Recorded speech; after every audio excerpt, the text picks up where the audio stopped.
The Autobiography of Benjamin Franklin, edited by Frank Woodworth Pine. Chapter 8. Business Success and First Public Service. About this time there was a cry among the people for more paper money, only £15,000 being extant in the province, and that soon to be sunk. The wealthy inhabitants opposed any addition, being against all paper currency, from an apprehension that it would depreciate, as it had done in New England, to the prejudice of all creditors. We had discussed this point in our junta, where I was on the side of an addition, being persuaded that the first small sum, struck in 1723, had done much good by increasing the trade, employment, and number of inhabitants in the province. Since I now saw all the old houses inhabited, and many new ones building, whereas I remembered well that when I first walked about the streets of Philadelphia eating my roll, I saw most of the houses on Walnut Street between Second and Front Streets with bills on their doors to be let, and many likewise in Chestnut Street and other streets, which made me think the inhabitants of the city were deserting it one after another. Our debates possessed me so fully of the subject that I wrote and printed an anonymous pamphlet on it entitled The Nature and Necessity of a Paper Currency. It was well received by the common people in general, but the rich men disliked it, for it increased and strengthened the clamor for more money, and they, happening to have no writers among them that were able to answer it, their opposition slackened, and the point was carried by a majority in the House. My friends there, who conceived I had been of some service, thought fit to reward me by employing me in printing the money, a very profitable job, and a great help to me. This was another advantage gained by my being able to write. The utility of this currency became by time and experience so evident as never afterward to be much disputed, so that it grew soon to £55,000, and in 1739 to £80,000, since which it rose during war to upwards of £350,000. Trade, building, and inhabitants all the while increased, though I now think there are limits beyond which the quantity may be hurtful. Footnote. Paper money is a promise to pay its face value in gold or silver.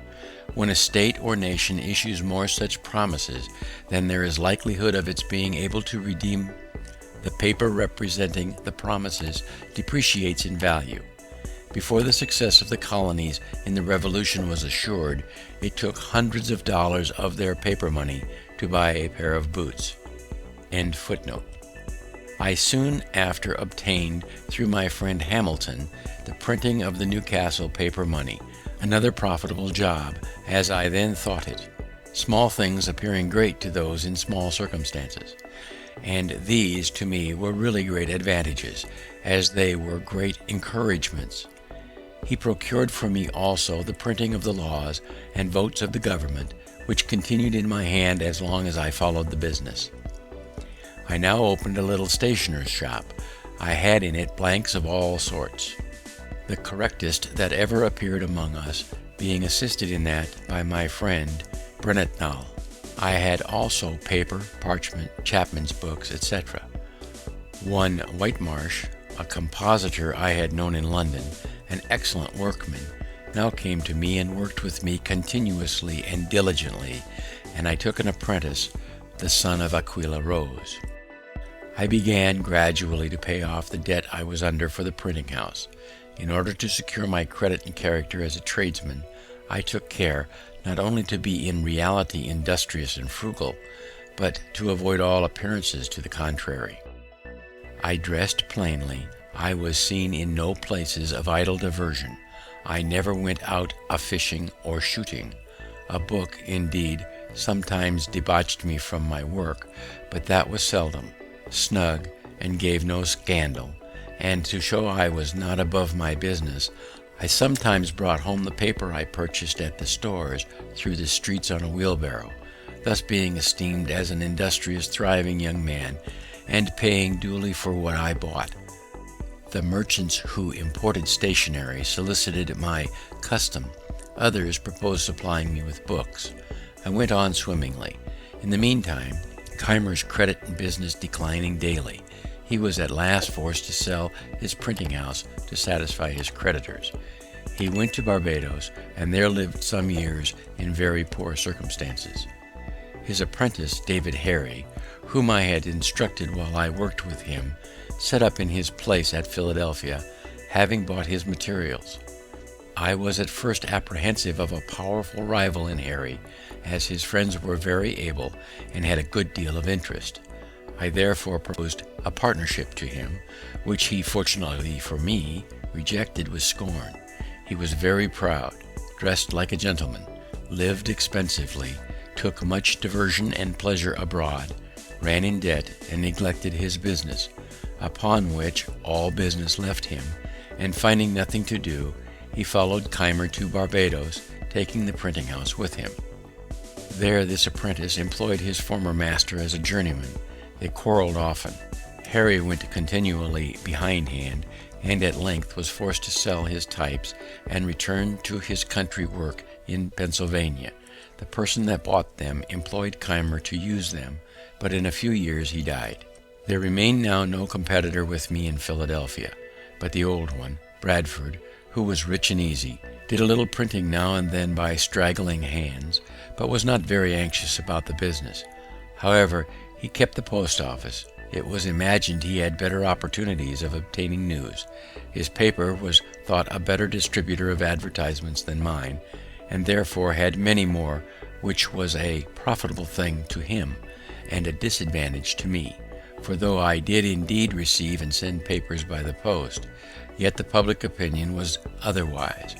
For what I did send was by bribing the writers, who took them privately, Bradford being unkind enough to forbid it, which occasioned some resentment on my part, and I thought so meanly of him for it, that when I afterward came into his situation, I took care never to imitate it.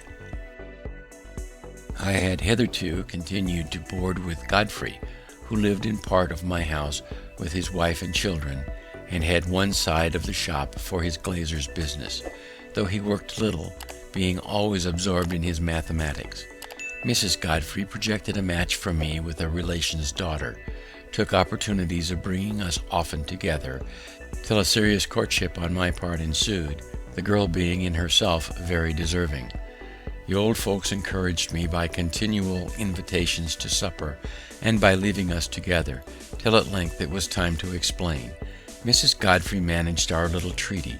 I let her know that I expected as much money with their daughter as would pay off my remaining debt for the printing house, which I believe was not then above £100. She brought me word they had no such sum to spare. I said they might mortgage their house in the loan office.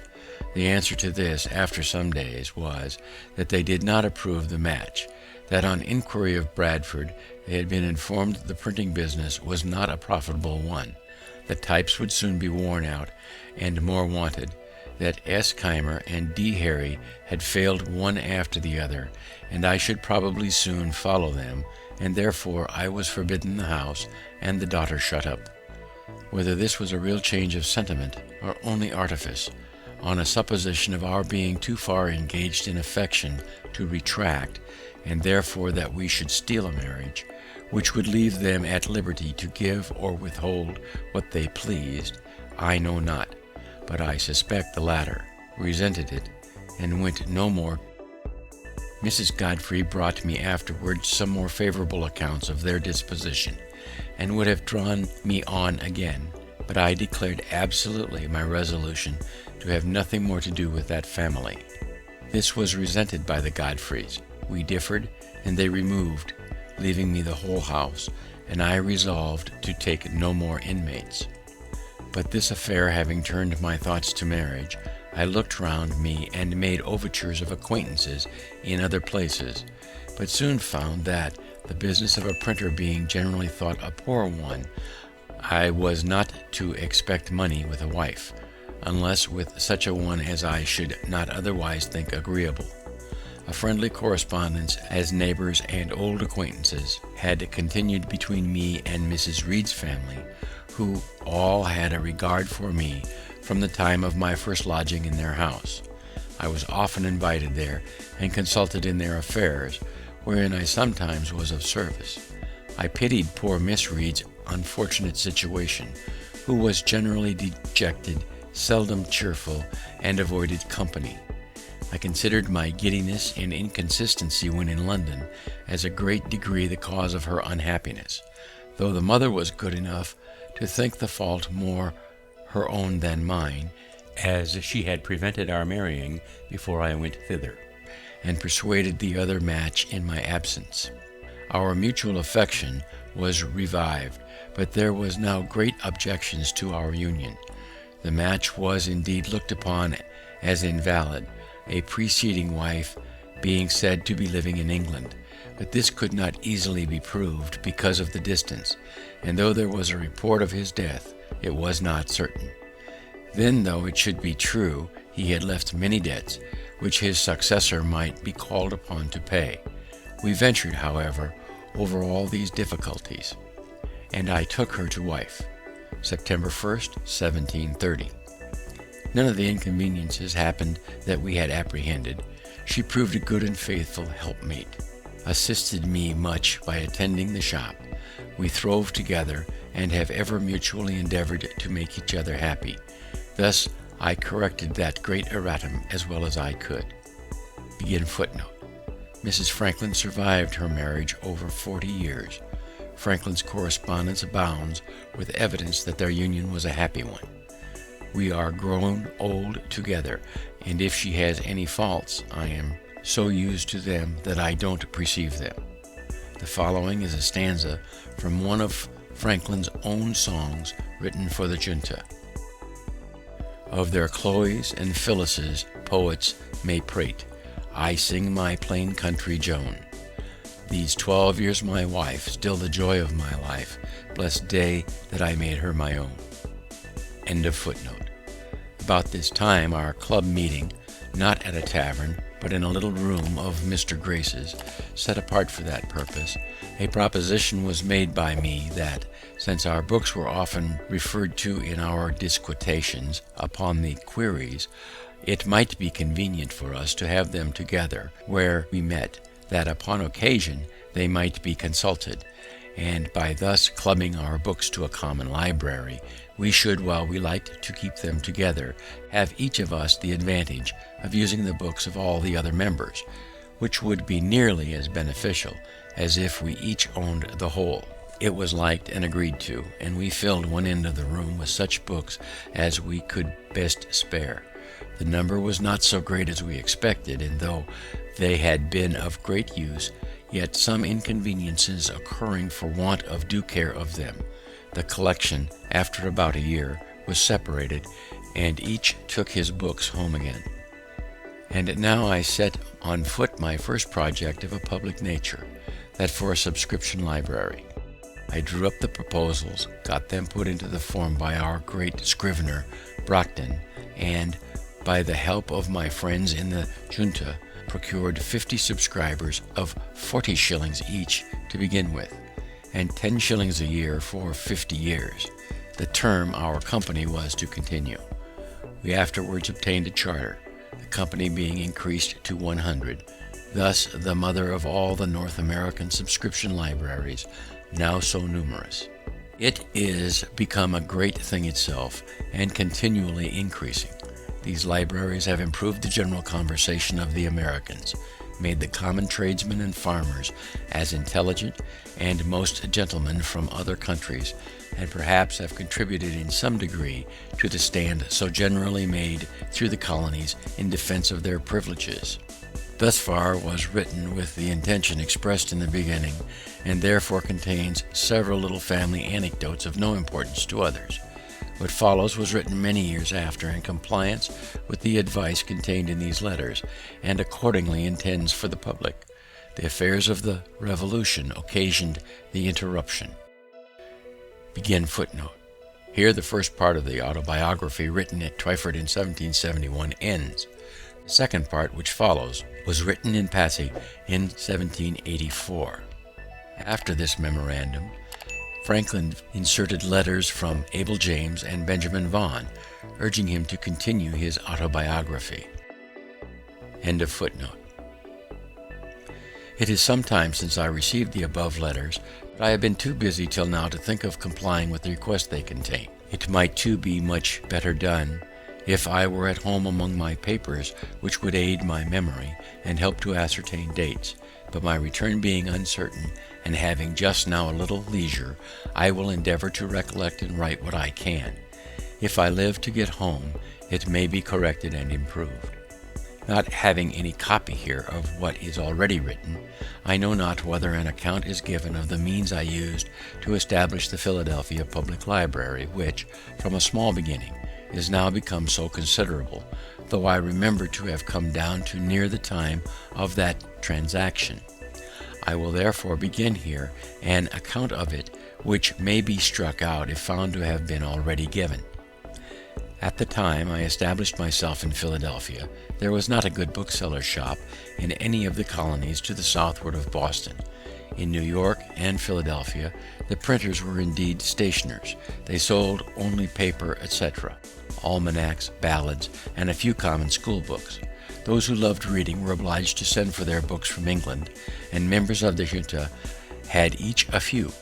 We had left the alehouse where we first met, and hired a room to hold our club in. I proposed that we should all of us bring our books to that room, where they would not only be ready to consult in our conferences, but become a common benefit, each of us being at liberty to borrow such as he wished to read at home. This was accordingly done, and for some time contented us. Finding the advantage of this little collection, I proposed to render the benefit from books more common by commencing a public subscription library. I drew a sketch from the plan and rules that would be necessary, and got a skilful conveyancer, Mr. Charles Brockton, to put the whole in form of articles of agreement to be subscribed, by which each subscriber engaged to pay a certain sum down for the first purchase of books, and an annual contribution for increasing them. So few were the readers at that time in Philadelphia, and the majority of us so poor, that I was not able, with great industry, to find more than 50 persons, mostly young tradesmen, willing to pay down for this purpose 40 shillings each, and 10 shillings per annum. On this little fund we began. The books were imported. The library was opened one day in the week for lending to the subscribers, on their promissory notes, to pay double the value if not duly returned. The institution soon manifested its utility, was imitated by other towns and in other provinces. The libraries were augmented by donations. Reading became fashionable, and our people, having no public amusements to divert their attention from study, became better acquainted with books, and in a few years were observed by strangers to be better instructed and more intelligent than people of the same rank generally are in other countries. When we were about to sign the above-mentioned articles, which were to be binding on us, our heirs, etc., for 50 years, Mr. Brockton, the scrivener, said to us, "You are young men, but it is scarcely probable that any of you will live to see the expiration of the term fixed in this instrument. A number of us, however, are yet living, but the instrument was after a few years rendered null by a charter that incorporated and gave perpetuity to the company." The objections and reluctances I met with in soliciting the subscriptions made me soon feel the impropriety of presenting oneself as the proposer of any useful project that might be supposed to raise one's reputation in the smallest degree above that of one's neighbors, when one has need of their assistance to accomplish that project. I therefore put myself as much as I could out of sight, and stated it was a scheme of a number of friends, who requested me to go about and propose it to such as they thought lovers of reading. In this way my affair went on more smoothly, and I ever after practiced it on such occasions, and from my frequent successes can heartily recommend it. The present little sacrifice of your vanity will afterward be amply repaid, if it remains a while uncertain to whom the merit belongs. Someone more vain than yourself will be encouraged to claim it, and then even envy will be disposed to you justice by plucking those assumed feathers and restoring them to their right owner. The library afforded me the means of improvement by constant study, for which I set apart an hour or two each day, and thus repaired in some degree the loss of the learned education my father once intended for me. Reading was the only amusement I allowed myself. I spent no time in taverns, games, or frolics of any kind, and my industry in my business continued as indefatigable as it was necessary. I was indebted for my printing house. I had a young family coming on to be educated, and I had to contend with for business 2 printers, who were established in the place before me. My circumstances, however, grew daily easier. My original habits of frugality continued, and my father having, among his instructions to me when a boy, frequently repeated a proverb of Solomon, "Seest thou a man diligent in his calling, he shall stand before kings, he shall not stand before mean men." I from thence considered industry as a means of obtaining wealth and distinction, which encouraged me, though I did not think that I should ever literally stand before kings, which, however, has since happened, for I have stood before 5, and even had the honor of sitting down with one, the King of Denmark, to dinner. We have an English proverb that says, "He that would thrive must ask his wife." It was lucky for me that I had one as much disposed to industry and frugality as myself. She assisted me cheerfully in my business, folding and stitching pamphlets, tending shop, purchasing old linen rags for the paper makers, etc., etc. We kept no idle servants. Our table was plain and simple, our furniture of the cheapest. For instance, my breakfast was a long time break and milk, no tea, and I ate it out of a 2-penny earthen porringer with a pewter spoon. But mark how luxury will enter families and make a progress in spite of principle. Being called one morning to breakfast, I found it in a china bowl with a spoon of silver. They had been bought for me without my knowledge by my wife, and it cost her the enormous sum of 23 shillings, for which she had no excuse or apology to make, but that she thought her husband deserved a silver spoon and a china bowl as well as any of his neighbors. This was the first appearance of plate and china in our house, which afterward, in a course of years, as our wealth increased, augmented gradually to several £100 in value. I had been religiously educated as a Presbyterian, and thought some of the dogmas of that persuasion, such as the eternal decrees of God, election, reprobation, etc., appeared to me unintelligible, others doubtful, and I early absented myself from the public assemblies of the sect. Sunday being my study day, I never was without some religious principles. I never doubted, for instance, the existence of the Deity, that he made the world and governed it by his providence, that the most acceptable service of God was the doing good to man, that our souls are immortal, and that all crime will be punished and virtue rewarded, either here or hereafter.